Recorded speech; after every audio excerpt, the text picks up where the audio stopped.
Welcome back viewers, ladies, gentlemen, non-binaries and anyone with ears or other sound detection organs. Hope you enjoy. We are continuing with Going Native, written by Uncle Sealing. Going Native, Chapter 70. 2. Spreads the word through noble service. Hello Uncle. I am writing you from the strange land known as Earth. I know I told you I would send you a letter as soon as I made it here, but the last couple of weeks have been a little crazy. Now I'm more settled and can give you an update. The area I am currently staying is in a place called Colorado, up in the Rocky Mountains. Dumb name, I know, but considering the planet is called Dirt in the native language, I really didn't expect too much. The land here is beautiful in a solid, unchanging way. It seems so much less dramatic than home, but that's more than made up for by the people. Humans are exciting and frightening all at the same time. I've only met a couple of them so far. My job has me at a somewhat remote research facility, but each one has left a major impression. I was hoping to give you some information on two of them and see if I can entice you to come out for a visit. It's an opportunity for you to live up to your name, and I know how much you love to travel. The first human is called Samuel. He's an engineer and inventor, honestly one of the most clever people I have ever met. Our first interaction was before I even made Planetfall, when I was poking around his server from orbit. He had written a clever little virus package. I was attacked by several fairly brute force scripts, but unbeknownst to me they were analyzing and testing my architecture. This information was relayed to a far more advanced program that slipped in almost entirely unnoticed. If I was slightly less paranoid, I would have missed it. I threw it in a sandbox and waited to see what it would do, and if I had left it, the virus would have started to send Sam back the contents of my inorganic memory. It was a beautiful attack. Samuel is, by mentality if not by birth, a gear child. He is always pushing, always testing, always improving his projects. He has no scruples about mixing and matching human or Shilvati or consortium or alliance tech if it achieves his goals. And the strange thing is, all of his hacks and modifications actually work. I suggested the possibility of adding some enhancements so he could more efficiently communicate with his computer systems, and I swear he was bouncing out of his seat in excitement. Plus he's cute, but you don't care about that. The other human is called Stace, and is probably as far from a gear child as you can get. Something bad happened in his past and he ended up eschewing technology and moved out into the wilderness to live there for years with nothing but the sweat of his pits and his own strength. Then he ended up horrifically injured, and the Shilvati had to do some very intense restructuring to keep him alive. Stace is a man who, more than anything else, wants to be as self-sufficient as possible. Shilvati synthetic organs are keeping him alive, but they also leave him feeling empty and less than what he was. He's also a bit of a pragmatist, and I think he has difficulty balancing his urge to be organic and his need to be capable. So there you have it, two humans I think would be well served by a visit by a proper surgeon priest. Let me know if you're interested and I will ask them about sending their medical data to you. Even if you aren't interested in them, it would be nice to have you visit. I miss you, and I've managed to beat all your high scores in Nebula Dash. Love always. Questing for great truths. Miriam sighed and looked at the box tucked under her arm. She knew Rena was right. Deep down, she had to become friends with Stace, and, as first wife, it was up to her to make the effort. Especially considering how much trouble the human had with people. She could relate. Her knock seemed hollow on the apartment door, and, following a yell from the other side, she cracked it open and entered. Almost immediately, Stace's small puppy came running up and barked at her. The little tan puffball seemed to be expecting something. Tell her to sit and then give her one of the treats in that little bowl. I'm trying to teach Pom to not try to run outside whenever I have guests. Pom, sit. Miriam kept her voice firm and the dog plopped her butt down, for about 1/10 of a second. No, sit. This time Pom stayed there and Marion gave the pup a small brown triangular treat from the bowl. Thanks. Stace cleared his throat and Marion realized that she hadn't even said anything to him. What can I do for you? It took a moment for Marion to take in the living room. There were some tidy piles of boxes in the corners, flowers nearly everywhere in makeshift vases, and on the writing desk a pile of gold and silver jewelry. Stace was sitting on the couch, his 1/2 foot up on the coffee table with his prosthetic leaning against the couch. His Omnipod was on his lap and the screen on the wall was showing an overhead view of the facility taken by drone surveillance. Honestly. Marion moved to a nearby chair and raised an eyebrow. Stace smiled and she sat down. I just wanted to hang out. The human's face flushed. With me? Surely there are better uses of your time. You think too little of yourself. Marion leaned forward to sit the box on the coffee table, the plastic inside it clattering slightly. Besides, you and me are co-wives. We should be friends. She managed to time her comment just as Stace was taking a sip from a glass of water, the resulting sputter and cough drenching the front of the man's shirt. It clung tightly to his chest and Marion could see the results of his physical therapy. In her head, he was thin and skeletal, but there was muscle building there. He was starting to fill out. I never thought of myself as a wife, but I suppose I see your point. Stace took his Omnipod out of his lap, wiped the water off of it with his shirt, and sat it on a side table next to the now half-empty water glass. He looked down at his soaked shirt with an almost comical frown, and his pants hadn't gotten out unscathed either. Come on, you need to get dried off. Marion rose to her feet and then stood there, hesitant. She didn't quite know how to deal with the situation. I don't mind air drying. Turox shit. You're going to catch a cough. Can you put your leg on? Would it be easier for me to carry you?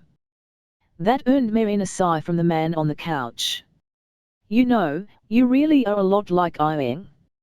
Stace leaned over and snagged his prosthetic with a grunt.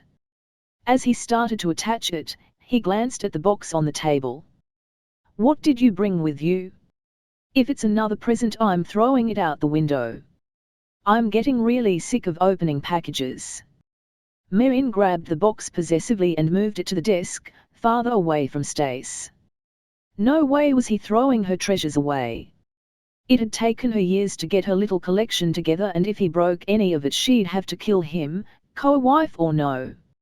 Nothing like that. Stace, have you ever heard of video games? Sammy sighed as they watched the little bus drive its way down the winding road and towards Durango. Iing's family was on it, and from there they were grabbing a shuttle flight to Chicago. After a day or two in Chicago, they were planning to head to London, then Beijing, Tokyo, and Rio de Janeiro. A proper planet-hopping vacation before heading back to the stars. Their arm hurt from waving, but Sammy refused to stop until the bus was out of sight. It was an ongoing battle, and the bus hadn't won yet. They are coming back.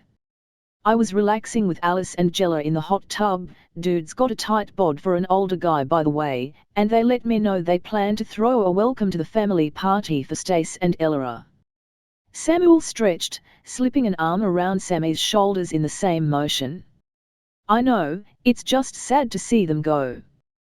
They're the first guests we've had in months. And you're afraid they are going to be the last. Their husband always seemed to be able to read Sammy's mind when they were upset, and Sammy slid closer, pressing tight. They stood sentinel as the bus curved around a bend, and when it finally vanished Sammy's arm flopped to their side like a string-cut marionette. Finally, Samuel spoke again. I want that to be us. You want to go to Rio? Sammy smirked into his ice-blue eyes, but there was no mirth there. I want us to be safe. I want us to be a happy family who can go on vacation and not worry about getting murdered. I guess I want things to be like they were before. Before Celia. No. Before all of it. Samuel took in a shuddering breath and tears formed in his eyes. Before all our friends died and the stars became something to be afraid of.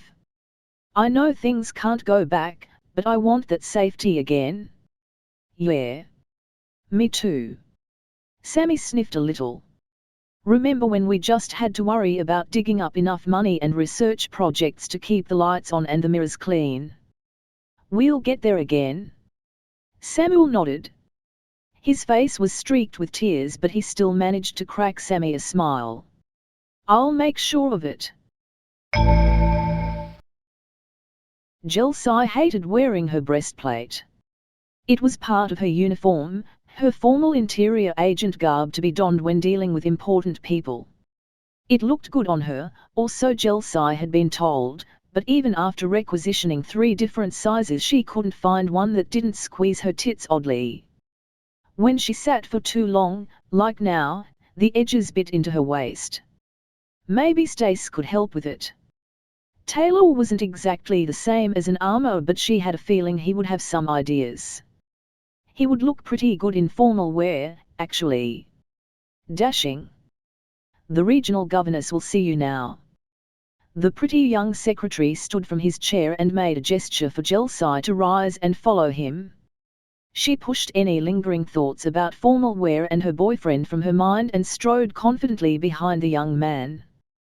The hallway was short and the double doors to the office loomed as much as human doors could. You could only renovate a local historical landmark so much. Jelsai stepped in past the young man as he held the door open and found herself in a large room appointed in dark wood. At a desk on the far end sat the regional governess, positioned so that supplicants would have the longest possible walk to make it to her. No chairs faced the desk, but there were some near the side of the room. Jelsai considered for a moment as she closed the distance, then stepped off the rug-marked path and grabbed a chair, lifting it gently so as to not make any noise or scratch the floor. When she placed it in front of the regional governess's desk, the older woman looked up from her omnipod and grinned like a skull. Investigator Chelza, it's so nice to meet you. Have a seat. The woman gestured to the chair as if it had always been there and she just needed permission to use it. Jelsai nailed a neutral smile to her face and sat down carefully. I was hoping to get an update on your investigation into the attack in Denver. Jelsai hid her frown under that same neutral expression. Were my reports not detailed enough? I'm sure they are, but I haven't read them. Reading things like that is for middle management.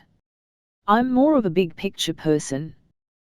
The governess's smile was polite, but having her work so easily dismissed like that grated on Jelsai's nerves. Tell me what you have accomplished since Eustace killed the assassins. Eustace. Ah. Jelsai had told her about how the governess had acted around Stace. It struck perhaps a bit too close to home and made her more than a little squeamish. We recovered data from the assassins' omnipods. Tracking their movement history and message traffic, we found that they had been outfitted by a man named Aaron Smith, though they only knew him as 13. Any significance there? I know we caught a high number 1 earlier, but he didn't give us much. 13 is generally considered an unlucky number in human culture. According to him, and he was in no position to lie, the numbers are chosen by each member of their organization and are not sequential or indicative of their ranking. Ha! Not very smart of him to choose an ill omen to go by. What was the other one? The governess consulted her pad. 69. Jelsai flushed as she remembered her brother trying to explain the significance. It's a sex thing. Oh really? The powerful woman leaned forward and steepled her fingers, resting her elbows on the desk. Do tell. It's, This had to be intentional. The woman was trying to make Jelsai uncomfortable. She took a breath to center herself before continuing. The common numerical symbols for a 6 and a 9 are rotations of each other and they nest together. It is used to signify 2 humans performing mutual oral stimulation. The governess let out a snort of amusement. I see. Very mature. To continue, an investigation into Smith did not reveal much. The firearms he provided were legally owned by him prior to our liberation of the planet, but the former government of this area did not have any sort of registration system for us to use. His house was full of illegal weaponry. The noise suppression devices were made by Smith using primitive machine tools. We took him in for questioning, which was when we learned that his Omnipod had been trapped. That was a debacle. The woman shook her head ruefully. I did hear about that. Both of the agents that were injured have been reassigned. While it's true that they were too trusting, I doubt it would have helped much. My specialists did a full analysis of the remains of that Omnipod. It was interesting. Ah, your specialists. The Gearchild and the human engineer? The ones that work at the research facility your house owns? Jelsai couldn't read the governess's face. Scorn mixed with amusement. I chose them because they are capable, and after that pad exploded nobody else wanted to touch it.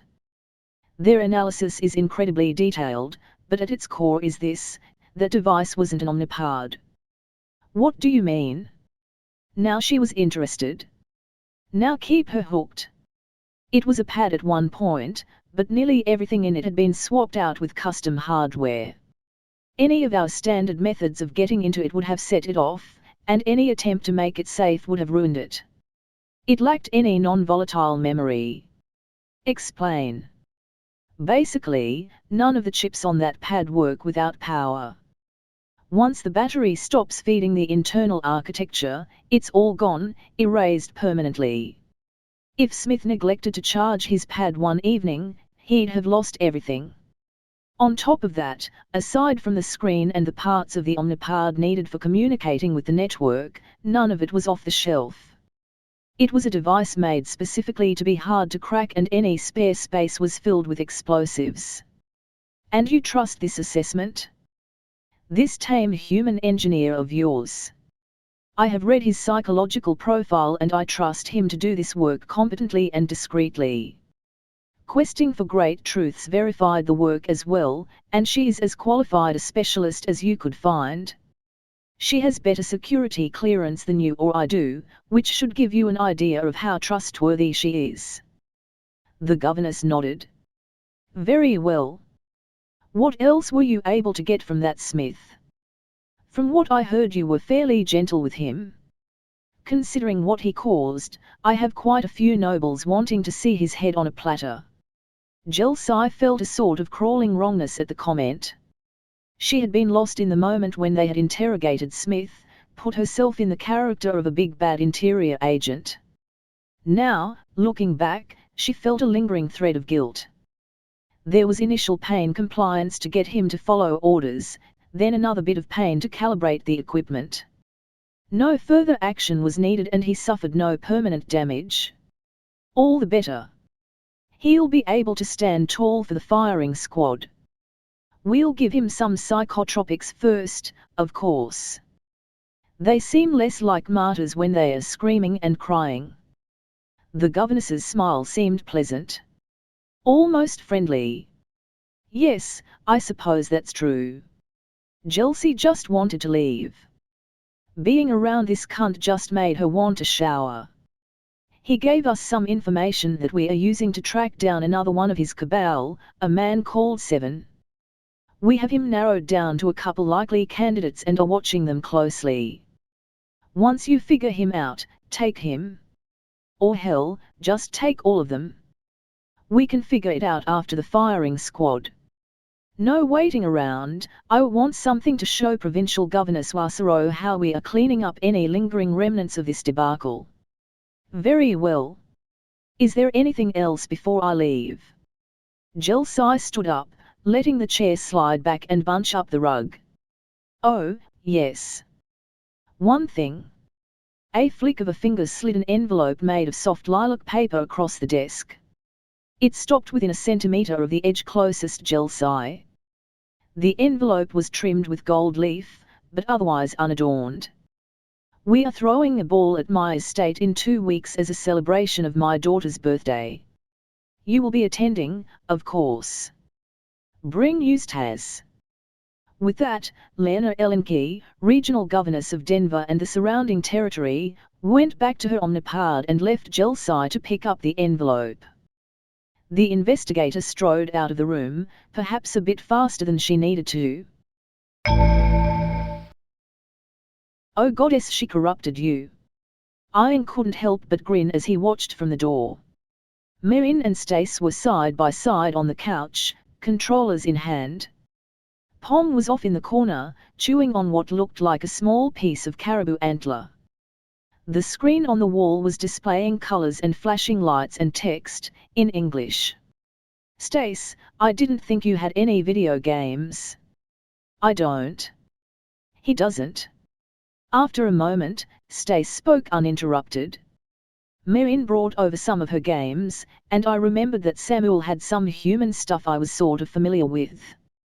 I was hoping if it was human I would have a home planet advantage. Of course, it didn't matter. I'm still destroying him. Ian watched the screen. They were playing as some sort of hard-shelled green people? Hitting people in bodysuits with sticks? It didn't make any sense, but that was normal for video games. He stepped over the controller cords and plopped between the two of them, wrapping an arm around each of their waists. Hey, you're taking advantage of my limited coordination. Stace's voice was high and teasing. Plus this game is cooperative. We're supposed to be working together. Yeah, but I've got more points. With a big dumb smile on his face, Ian pulled his wife and his boyfriend against him and watched the screen. It was clear Stace was really bad at video games, but they seemed to be having a great time together. He wished desperately that they had more time like this, but unfortunately duty called. Well, I'm afraid you two will have to have a rematch later. Jemsai just arrived. He has a presentation for us on the Elend/Chelsea conflict. The whole reason all this shit has been happening. Ian leaned forward and looked at the grey box with its top cassette and purple sliding switches. The left switch seemed higher than the right one, and when he pulled it down the screen went dark. Merrin and Stace moaned their displeasure in unison. Ian grinned. End of chapter. If you enjoyed, like, subscribe, click the bell so you don't miss any episode and do all the other YouTube stuff. Visit and support the author, and I'll see you next time. If you didn't enjoy, comment on what I can do better. And as usual, have a wonderful day.